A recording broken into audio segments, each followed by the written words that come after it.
नमस्कार, मैं हूं रंजीत झा और आप देख रहे हैं दी समाचार एक्सप्रेस। केरल हाईकोर्ट के दो धाकड़ जस्टिस ने मोदी शाह सरकार के होश ठिकाने लगा डाले हैं। जस्टिस नामबियार और जस्टिस सेबेस्टियन ने यहां तक कह दिया कि आप हमें मूर्ख समझते हैं, आपसे खैरात नहीं मांग रहे। जजों ने एक झटके में राजनीतिक हीन भावना का पर्दा ही फाड़ दिया। एक तो केरल, ऊपर से राहुल प्रियंका का वायनाड। जी हां, सही सुना आपने।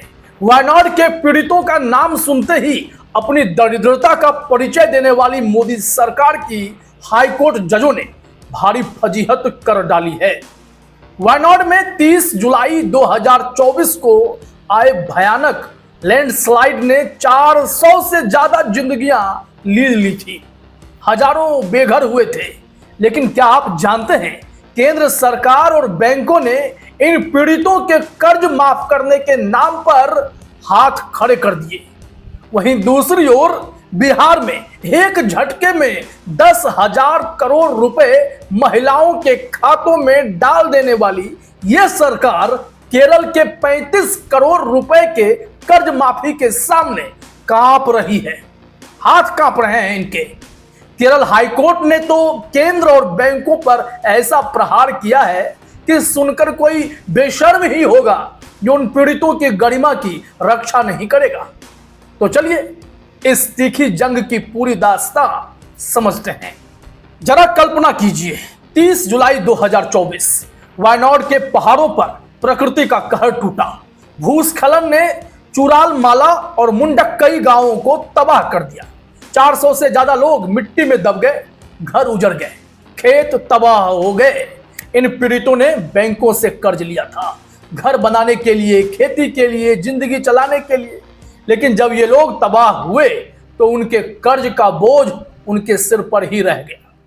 कुल कर्ज लगभग 35.5 करोड़ रुपए होंगे। ये वो राशि है जो इन बेबस लोगों को फिर से खड़ा होने से रोक रही है। लेकिन सवाल यह है, क्या केंद्र सरकार और केंद्रीय बैंक इस संकट में इनकी मदद कर रहे हैं, या फिर ये पीड़ित वही पुराना गाना सुनेंगे कि हमारे पास पैसा नहीं है, नियम कानून नहीं है। चलिए अब इस केस का दूसरा पहलू देखते हैं, जहां कोर्ट ने सरकार की हेकड़ी निकाल डाली है। सरकार की बेशर्मी और निर्दयता सामने आ गई है। 8 अक्टूबर 2025 केरल हाईकोर्ट की बेंच जस्टिस AK जयशंकरन नामबियार और जस्टिस जोविन सेबेस्टियन ने केंद्र सरकार और बैंकों पर ऐसा प्रहार किया कि सुनकर लगता है मानो कोर्ट का हथौड़ा सीधे दिल्ली तक जा पहुंचा। इस केस को कोर्ट ने स्वतः संज्ञान में लिया था, सुओ मोटो हुआ था, क्योंकि वायनाड के पीड़ितों की चीखें सुनाई दे रही थी। कोर्ट ने कहा, मोदी सरकार का रवैया सौतेला है। आप असम और गुजरात को 707 करोड़ रुपए की सहायता यूं ही दे सकते हो जहां आपदा कम गंभीर थी, लेकिन वायनाड के लिए 35 करोड़ रुपए का कर्ज माफ करने में हाथ कांप रहे हैं। जस्टिस नामबियार ने तो सीधे तीर मारा। क्या आप हमें मूर्ख समझ रहे हैं? अगर मदद नहीं करनी है ना तो साफ कह दो कि हम अनिच्छुक हैं, शक्ति की कमी का बहाना मत बनाओ। मोदी सरकार का जवाब था, RBI के नियमों के चलते हम कर्ज माफ नहीं कर सकते, ये बैंकों का कमर्शियल डिसीजन है।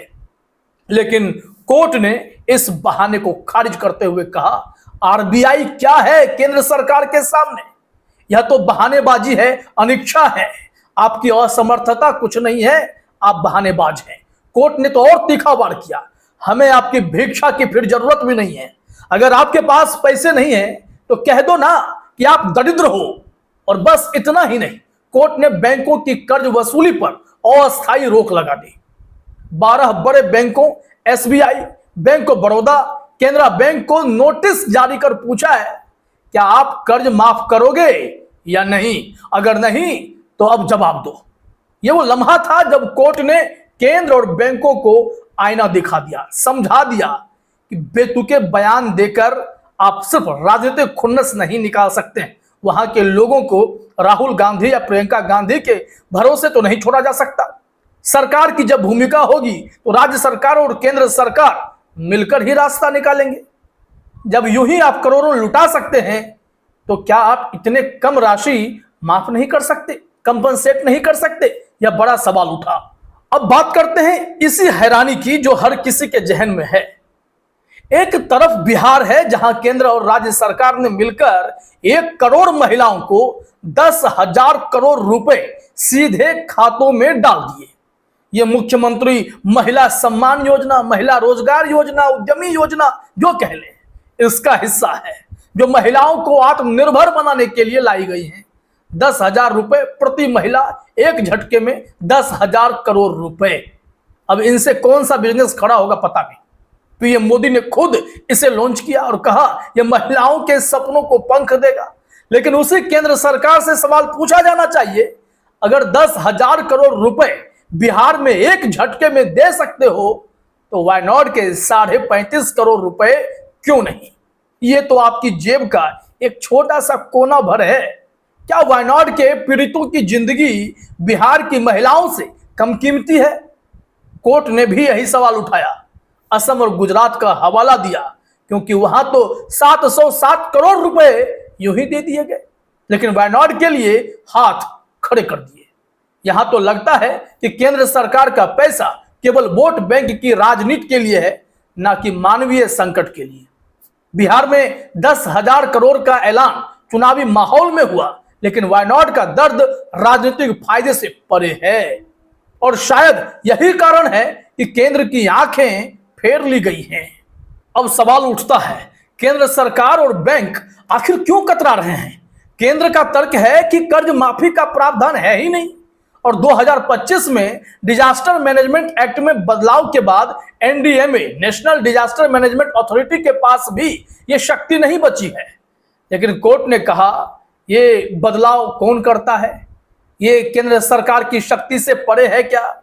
ये बहाना नहीं तो और क्या है? संविधान के अनुच्छेद 21 के तहत पीड़ितों का जीवन और गरिमा का अधिकार है, और यह आपकी जिम्मेदारी है सरकार, आपकी जिम्मेदारी है। बैंकों का हाल तो और भी बुरा है। सार्वजनिक क्षेत्र के बैंक जो सरकार के अधीन है, कहते हैं कि कर्ज माफी से उनका वित्तीय स्वास्थ्य बिगड़ेगा। लेकिन कोर्ट ने पूछा, जब आपदा आती है तो क्या वित्तीय लाभ ही आपका मकसद रह जाता है? आप तो यूं तो हजारों करोड़ बिजनेसमैन को देते हो, वो विदेश भाग भी तो जाता है। कोर्ट ने तो बैंकों को चेतावनी दी, अगर कर्ज माफ नहीं करोगे तो कारण बताओ, वरना हम कार्रवाई करेंगे। लेकिन सच्चाई यह है कि केंद्र और बैंक मिलकर एक ऐसी दीवार खड़ी कर रहे हैं जो वाई नॉट के पीड़ितों के लिए अभेद्य हो गई है। क्या यह लोकतंत्र में इंसाफ है? क्या यह संघीय ढांचे का सम्मान है? इसका जवाब आप भी दीजिएगा।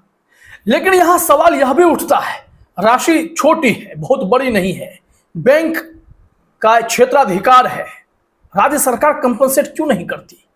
केरल सरकार कहती है कि वो वाई नॉट के लिए अपने कोष सीएमडीआरएफ से मदद कर रही है, लेकिन 35 करोड़ रुपए का कर्ज माफ करना उसके लिए आसान नहीं।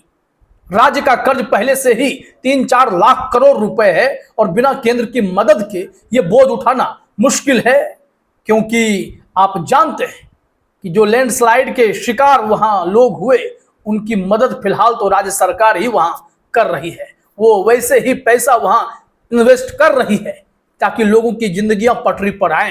लेकिन जिन लोगों ने कर्ज ले रखा है और जो कानूनी पचड़े में केंद्र सरकार और बैंक मिलकर फंसाना चाहती है, यही कोर्ट की एंट्री होती है। और कोर्ट ने जो सुझाव दिया है वो भी समझिए।